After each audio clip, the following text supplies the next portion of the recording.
nggak gila-gila masuk surga, say. Gue mah di neraka juga udah nggak apa-apa. Happy, ketemu teman-teman gue banyak. Siapa tahu nanti gue bisa bikin acara di situ. Ketemu Michael Jackson. Nah, ketemu Michael Kapan Jackson. lagi Ketemu siapa lagi? Banyak. Penyanyi reggae cewek yang meninggal gara-gara overdosis tuh siapa? White siapa tuh?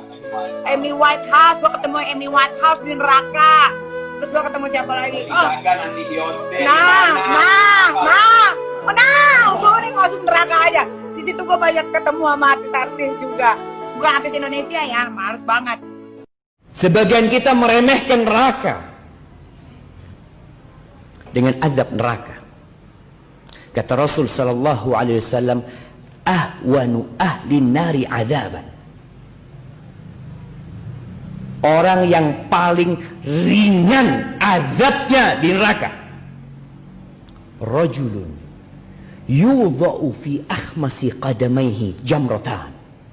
Seorang yang di dua telapak kakinya ditaruh bara api. Dia tidak dimasukkan ke neraka.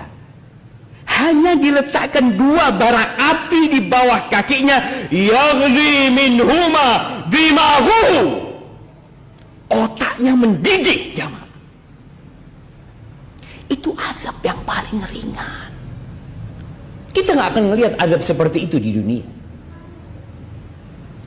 Orang di dunia diazab mungkin sebuah hukuman yang paling menakutkan buat manusia. Itu hukuman mati. Enak orang dibunuh mati, selesai. Dia berada di kehidupan selanjutnya. Adapun orang yang diazab di neraka, la yamutu fiha wa la yahya. Nggak mati, jamaah. Seharusnya orang dibakar itu mati. Bisa dibayangin bagaimana dua bara api itu panasnya melewatin syaraf-syaraf kaki dia. Melewatin paha dia. Membakar yang namanya usus dia. Jantung dia naik ke kepala. Otaknya mendidih. Dan dia hidup.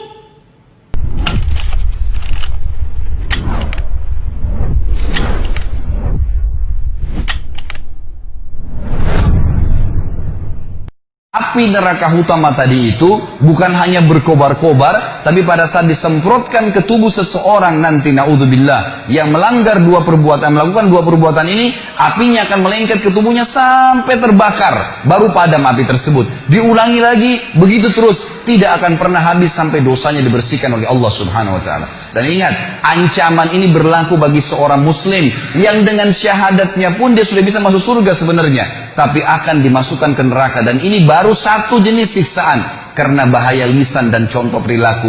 Belum bicara masalah dosa zina, belum bicara masalah dosa riba, belum bicara masalah dosa durhaka dengan orang tua, ditambahkan azab-azab kepada mereka. Sangat konyol kalau orang mengatakan tidak ada masalah, saya disiksa dulu di neraka, toh akhirnya saya akan masuk ke dalam surga. Ini perkataan syaitan yang akan menyesatkan setiap mukmin yang akhirnya menganggap remeh dosa. Subhanallah, Allah mengatakan sesungguhnya api itu sampai ke dalam jantung manusia dan api itu melengket pada mereka. Inna alaihim muqsadah. Tidak cukup sampai situ teman-teman sekalian. Allah menutup surah ini dengan kalimat, kata ulama, yang luar biasa. Kalimat ini menandakan siksaan yang luar biasa, tidak bisa dibayangkan. Fi amadin mumaddadah, kata Allah, dan mereka akan diikat di tiang-tiang yang bergelantungan. Kata ulama tafsir, penutupan surah ini luar biasa kalau orang memahaminya. Rasionalnya begini, kalau masjid ini kita tutup semua, tidak ada lubangnya sedikit pun, lalu kemudian kita bakar dengan api, teman-teman sekalian, ada orang yang mau dibakar di sini, nggak diikat di tiang, dibiarkan dia berlari-lari sana sini, tapi penuh dengan api ruangan ini. Pasti dia akan mati terbakar, tapi ada jeda pada saat dia lari ke sana, dia lari ke sini, ada jeda, dia tidak rasakan panasnya api. Kalau ada orang kita ikat di tiang masjid ini, lalu kita bakar, ditutup semuanya, dia nggak bisa lari karena terikat, juga masih ada jeda di mana dia bisa menginjak-injakkan kakinya ke lantai sehingga api dari bawah kakinya padam. Memang dia terbakar, tapi masih ada jeda di mana dia tidak rasakan panas. Tetapi teman-teman sekalian, renungi makna ayat ini, namanya tadabbur, mengambil hikmah dan hukum yang Allah inginkan. Kalau kita tancapkan tiang di atas atap masjid ini, ditancapkan tiang seperti misalnya tiang lampu yang besar, lalu kita ikat seseorang di situ, kemudian dibakar ruangan ini, dia bergerak kiri kanan pun tetap akan merasakan panasnya api siksaan tersebut per detiknya.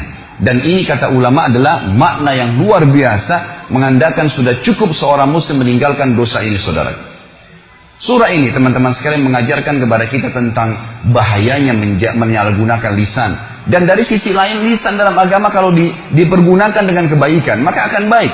Anda kalau menggunakan lisan Anda dengan baik, walaupun fisik Anda punya kekurangan, orang akan suka dengan orang yang lisannya baik, santun kalau bertutur kata, yang keluar dari mulut seorang muslim cuma nasihat, tanya kabar, ilmu yang bermanfaat. Tidak ada sesuatu yang menjatuhkan orang lain, tidak ada sesuatu yang menyakiti orang lain atau menceritakan aib orang lain. Maka dia akan disuka oleh orang umumnya. Dan kalau ada seseorang yang lisannya tajam, walaupun tampannya orang paling tampan di dunia, paling kaya, tapi kalau lisannya tajam, suka menghina orang lain tidak suka dengan dia. Itu secara kehidupan manusia.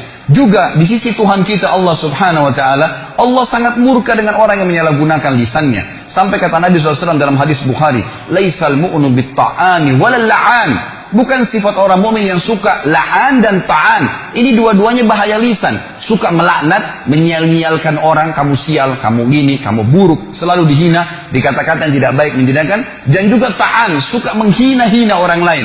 Dua-duanya ini adalah sifat bukan orang mukmin, bukan orang mukmin. Jadi dijelaskan oleh Nabi SAW.